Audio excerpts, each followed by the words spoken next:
నీవు నా ఇంటిలోనికి వచ్చుటకు నేను పాత్రుడను కాను, నీవు మాట మాత్రము సెలవిమ్ము. దేవుడికి స్తోత్రం.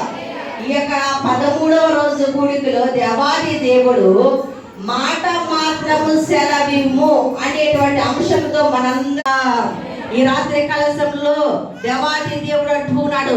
ఆ యొక్క శతాధిపతిని చూసినట్లయితే ఆయన అంటున్నాడు కదా, ఆ యొక్క శతాధిపతి యొక్క దాసుడు ఒక వ్యాధితో బాధపడుతూ ఉన్నాడు. ఆ వ్యాధి ఏమిటనగా పక్షవాయువు, అంటే పెరాలసిస్ తో బాధపడుతున్నాడు. ఆ బిడ్డను బాగు చేయాలి, ఆ బిడ్డ ద్వారా దేవుడు అనేక గొప్ప కార్యములు జరిగించాలి, లేదా యేసు ప్రభు అనేక అద్భుత కార్యాలు, ఆశ్చర్య కార్యాలు, చోచక్రియలు చేస్తున్నాడు కనుక యేసు ప్రభు కనుక ఆ గృహములోనికి వస్తే లేదా అతనిలోనికి వస్తే ఆ వ్యక్తి బాగుపడతాడని విశ్వాసంతో నిరీక్షించి శతాధిపతి అడుగుతున్నాడు. ఆ మాట చదవడం ఒకసారి. 6వ వచనం కాదు చదవండి, 5వ వచనం కాదు. ఆయన కపెర్నహూములో ప్రవేశించినప్పుడు శతాధిపతి ఆయన యొద్దకు వచ్చాడు. దేవునికి స్తోత్రం.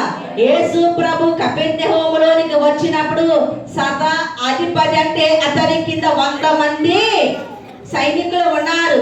ఆ 100 మందికి కూడా అతను అధిపతి. అయితే చూడండి, ఈ లోకంలో మనకి ఏమాత్రము కొంచెం గవర్నమెంట్ జాబ్ ఉన్నా, లేకపోతే కొంచెం పలుకుబడి ఉన్నా, లేకపోతే గ్రామంలో ఒక పెద్ద రకం కానీ, లేకపోతే ప్రెసిడెంట్ కానీ, సెక్రటరీ కానీ, లేక ట్రెజరర్ కానీ, లేకపోతే నాయకులు కానీ ఉన్నారనుకోండి, వారు ఏం చేస్తారు? ఒక వ్యక్తిని పిలవాలంటే కబురు పెట్టి పిలిపిస్తారు. ఏదైనా మాట్లాడాలన్నా చెప్పాలన్నా కబురు పెట్టి పిలిపిస్తారు. లేదా ఈ పని చేయాలి, ఈ పని చేద్దాం అని అనుకుంటున్నాము, మీరు అందరూ ఇక్కడ రండి కూర్చుని మాట్లాడదాం అనుకుంటాం. కానీ ఇక్కడ యేసు ప్రభు కపెర్నహూములోనికి ప్రవేశించినప్పుడు అక్కడికి ఒక శతాధిపతి వచ్చి యేసు ప్రభుని అడుగుతూ ఉన్నాడు. ఏమని అడుగుతున్నాడు చూడమ్మా. ప్రభువా, నా దాసుడు పక్షవాయువుతో మిగుల బాధపడుచు ఇంటిలో పడి ఉన్నాడని చెప్పి ఆయనను వేడుకొనెను. దేవునికి స్తోత్రం. మనము కూడా దేవుని సన్నిధానంలోకి వచ్చాం. దేవుని సన్నిధానంలోకి వచ్చినట్టు మనము దేవుణ్ణి ఏ విధంగా బ్రతిమలాడుకుంటున్నాం, దేవుని యొక్క ఏ విధంగా విజ్ఞాపన చేస్తున్నాం, దేవునికి ఎలాగా మనవి చేస్తున్నాం, మనకున్న సమస్యను బట్టి, మనకున్న వ్యాధిని బట్టి, మనకున్న తలంపులను బట్టి, మనకున్న పరిస్థితులను బట్టి, ప్రభువా ఇదిగో ఈ సమస్య నిమిత్తము, లేదా ఆ రక్షణ నిమిత్తము, లేకపోతే దేశం కొరకు, అధికారులకు అందరి కొరకు ప్రార్థించడానికి నాకు ఈ ధన్యత ఇచ్చావు. నీ సన్నిధానంలో వారి పక్షంగా నేను విజ్ఞాపన చేస్తూ ఉన్నాను కనుక కార్యము జరిగించిందని ప్రార్థన చేసే వారం ఎంతమంది ఉన్నాము. దేవునికి స్తోత్రం. హల్లెలూయా. ఇక్కడ శతాధిపతి అయితే తన ఇంటిలో పడి ఉన్న తన దాసుని చూసి అతడు మిగుల బాధ చెందుతున్నాడు, వేదన చెందుతున్నాడు. పక్షవాయువుతో కదలలేటువంటి శరీరం అంతా కూడా చలనము లేనటువంటి పరిస్థితిలో ఉన్నప్పుడు ఎంతో వేదన చెందుతున్నాడు, బాధపడుతూ ఉన్నాడు, దుఃఖిస్తున్నాడు. అతని బాధ చూడలేక శతాధిపతి అనేటువంటి వ్యక్తి ఎవరి దగ్గరికి వెళ్ళాడంటే యేసు ప్రభు దగ్గరికి వెళ్ళి అక్కడ మనవి చేస్తున్నాడు. కింద చదవడమ్మా. ఆ శతాధిపతి, ప్రభువా నీవు నా ఇంటిలోనికి వచ్చుటకు నేను పాత్రుడను కాదు. దేవునికి స్తోత్రం. హల్లెలూయా. శతాధిపతి అంటున్నాడు, అయ్యా ఆ యొక్క వ్యక్తిని నువ్వు బాగు చేయగలవు, ఎందుకంటే నీ మాటలో స్వస్థత ఉన్నది, నీలో శక్తి ఉన్నది, నువ్వు మాట్లాడితే ఏ కార్యమైనా జరుగుద్ది కనుక ఆ బిడ్డను స్వస్థపరచు తండ్రి అని శతాధిపతి యేసు ప్రభుని వేడుకుంటూ ఉన్నాడు. అయితే యేసు ప్రభు దగ్గర నుంచి వచ్చిన సమాధానం చూడండి. యేసు ఆ శతాధిపతితో, ప్రభువా నీవు నా ఇంటిలోనికి వచ్చుటకు నేను పాత్రుడ కాదు, నీవు మాట మాత్రము సెలవేమో. దేవునికి స్తోత్రం. అక్కడ యేసు ప్రభుని దాసుడైనటువంటి ఆ పక్షవాయుతో ఉన్న వ్యక్తిని బాగు చేయమని శతాధిపతి యేసు ప్రభుని అడుగుతున్నాడు. అడుగుతూ మళ్ళా ఏమన్నాడంటే, ప్రభువా నీవు నా గృహములో అడుగు పెట్టడానికి నేను యోగ్యుడన కాదు. మనమైతే ఏమనుకుంటాం, మనకున్నటువంటి సుందరమైనటువంటి ఇల్లును చూపించాలి, లేదా కబోర్డ్స్ చూపించాలి, లేదా మనకున్నటువంటి ఫర్నిచర్ చూపించాలి, నా గృహం ఇంత అందంగా ఉంది, ఇంత సౌందర్యంగా ఉంది, ఇంత రమ్యంగా ఉందని మనం ఏం చేస్తాం? ఎవరైనా కొత్త వాళ్ళు వచ్చినప్పుడు ఆహ్వానిస్తాం. ఆ కాసేపు కూడా ఇల్లంతా బాడైపోయినా కానీ ఏం బాధపడదు. ఎందుకంటే మీ యొక్క కష్టార్జితంతో కట్టుకునే ఇల్లు గారికి అందరూ చూడాలని ఆశతో ఎదురు చూస్తాం. కానీ శతాధిపతి అయితే అలా చూడలేదు. ఏమంటాడు తెలుసా? ప్రభువా నేను పిలవడం మాట నిజమే, కానీ నా ఇంటిలో అడుగు పెట్టడానికి నేను పాత్రుడు కాదు ఆయన అంటున్నాడు కదా. దేవా పాపిని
తెలుసు. నాకు ఈ సైడ్ ఉన్న వాళ్ళందరూ చెప్తారు, సౌలుకు అపవాది పట్టినప్పుడు దావీదు ఏం చేశాడు? ఈ సైడ్ ఉన్న వాళ్ళందరూ చెప్పాలి. మగవారు కదా, ఆడవాళ్ళు. నేను అడిగిన వాళ్ళే చెప్పాలి. ఎవరు చెప్తారు? సౌలు దేవుని ఆత్మతో నింపబడినటువంటి వ్యక్తి. అయితే కొన్ని పరిస్థితుల ప్రభావం వల్ల నోటి మాట ద్వారా అతని పరిశుద్ధాత్మ శక్తిని కోల్పోయాడు. కోల్పోయిన తరువాత అతనిలోనికి ఒక ఆత్మ వచ్చింది. వచ్చినప్పుడు దావీదు ఏం చేస్తే ఆ యొక్క అపవాది పారిపోయింది. మేరీ కుమారి గారు, పుష్పలత గారు, పండు గారు చెప్పాలి, రెబకా గారు అంటే చాలా శ్రద్ధగా వింటున్నారు. అందరూ వింటున్నాం. చక్కగా పాట పాడుతున్నప్పుడు చప్పట్లు ఎందుకు కొట్టలేకపోతున్నాం? మనం చప్పట్లు కొట్టడము, నోటితో నీవు స్వరమెత్తి నీకున్న స్వరాన్ని ఎలుగెత్తి పాడినప్పుడు దావీదు ఎప్పుడైతే ఆ యొక్క తంబురతోను నాట్యమతోను అతను దేవుని స్తుతిస్తున్నాడు, సౌలులో ఉన్న దురాత్మ పారిపోయింది. దేవునికి స్తోత్రం, హల్లెలూయా. మరి మనం ఎందుకు దేవుని ఆరాధించలేకపోతున్నాం? పాట పాడుకుని వాళ్ళ దగ్గర మైకులు ఉన్నాయి, వాళ్ళు పాడుకుంటారు. ఈ అన్న వాళ్ళ దగ్గర డబ్బులు ఉన్నాయి, వాళ్ళు వాయించుకుంటారు. మనం అలా కూర్చుందామంటే ఏమొస్తాయండి? ఇదేంటి ప్రార్థన పిలిచి మళ్ళీ దీవెనలు ఇవ్వడం అని శాపలు ఇస్తున్నారని అనుకోవద్దు. దేవుని యొక్క ఆత్మ మాట్లాడుతూ ఉంది. నేను పేర్లు పెట్టి పిలిచిన వాళ్ళు కాదు అంటుంట. అందరూ కూడా అని ఈ పక్క వారికి ఒక ప్రశ్న వేస్తాను, ఈ పక్క వారికి కూడా రెండో ప్రశ్న వస్తుంది. దేవుడికి స్తోత్రం, హల్లెలూయా. అయితే దేవాది దేవుడు సెలవిస్తున్నాడు. శతాధిపతి యేసు ప్రభు దగ్గరికి వచ్చి అడుగుతూ ఉన్నాడు, అయ్యా నా దాసుడు పక్షవాయువుతో బాధపడుతున్నాడు, మిగుల వేదన పడుచున్నాడు, అతని వ్యాధి పోవాలంటే నీవు అతన్ని స్వస్థపరచాలి అని అడిగినప్పుడు ఆయన అంటున్నాడు, నాకు ఇష్టమే, నేను బాగు చేస్తాను, నేను శుద్ధి చేస్తాను, అతని మరల తన యథాస్థితిని అతనికి కలుగజేస్తాను అని దేవుడు అంటాడేమో, లేదా అంటున్నారేమో. ఈ లోపల శతాధిపతి ఏమన్నాడు తెలుసా? అయ్యా నా ఇంటిలో నీకు అడుగు పెట్టడానికి నేను పాత్రుడు కాదు, నీవు మాట మాత్రము సెలవేమో, అప్పుడు నా దాసుడు స్వస్థపడతాడు. దేవునికి స్తోత్రం. అయ్యా నువ్వు వచ్చి అతని మీద తైలము చల్లి, లేకపోతే అతని మీద చేతులు ఉంచి నువ్వు ప్రార్థన చేయి అనలేదు. నీవు మాట మాత్రము సెలవిస్తే నా దాసు దాసుడు బాగుపడతాడు. దేవునికి స్తోత్రం. ఆ మాట ఎందుకన్నాడంటే వినుట వల్ల విశ్వాసము కలుగును. దేవాది దేవుడు మాటలోను, తలంపులోను, ఆలోచనలోను, ప్రతి విషయంలోను ఆయన శక్తి ఉన్నది, ఆయన ప్రసన్నత ఉన్నది, అతని హస్తము కాపుదల ఉన్నది కనుక ఏ ఒక్క బిడ్డ కూడా నశించిపోవడం ఆయనకి ఇష్టం లేదు. ఈ రాత్రి కాల సమయంలో దేవాది దేవుడు సెలవిస్తున్నాడు, మాట మాత్రము సెలవిమ్ము. ఇందాక మీ భర్తలను తీసుకొస్తారన్నప్పుడు సందేహపడ్డారు. ఇక్కడ శతాధిపతి ఏమంటున్నారు? ఈ పక్క బ్యాచ్ చెప్పాలి. అయ్యాకట్లే బ్యాచ్ కుర్చీలో కూర్చున్న వాళ్ళందరూ ఇదేంటంటే కుర్చీలో కూర్చున్నట్లు లేదని కాదు. గణపతి గారు చెప్తారు గట్టిగా చెప్పాలి.